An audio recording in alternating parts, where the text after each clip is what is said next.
政院莫拉克风采在后重建委员会基本要贴片对外期盼1周年嘅重建成果检查会，本大家共下来检视工作嘅效果。其中本作为3大重建目标，包含家园重建、基础建设重建、和加商业重建这3方面，就提出具体嘅数据。同时，行政院总5对2每地会方贴片强调，未来天初会尊重灾民及爱选择嘅哪嘅自由，再个保证天初无病人洗照嘅问题。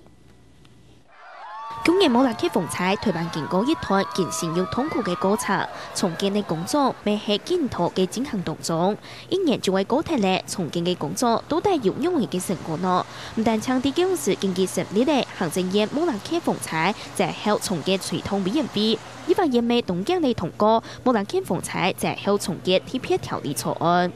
災後重建的特別條例在27號經由立法院3讀通過。8月28號總統明令公布就實施，有這個特別條例，就使得我們災後重建減省很多行政手續，提升了很高的行政效率。喺經過1年嘅重建過程過後，行政院在後重建傳統委員會特別期盼一重檢查會對外發表1周年嘅成果。其中包含家園重建，現時擁有過基建完工1480件。基礎建設方面，有數到上海嘅遼太公路內趟，總共128個比所，還有辦理環島鐵路，第98年12月底之前嘅建設完成。另外商業重建方面，包含南華、造錢肥貨、385在高鄉地有達到80，還有一項一體式商業不佔計劃也到。不過在後1周年唔係結束，係重建工作嘅一類檢視點，故所中央同地方單位未提出嚟希望。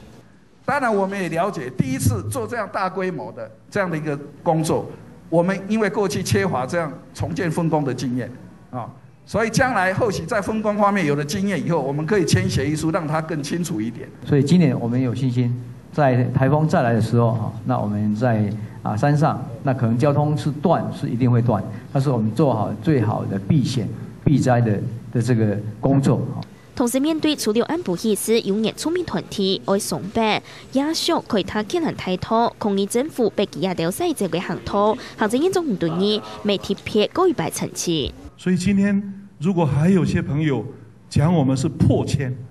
我實在覺得委屈之至。我們從無破遷的念頭，也沒有破遷的行為。面對住1周年嘅重建會表示，未來度到氣候變遷同考驗會見來更困難，故所會注重高民眾平時建立防災、避災、減災嘅觀念，同時未會更加進行在後嘅重修工作，來避免二次傷害。新聞編輯上李娟台報。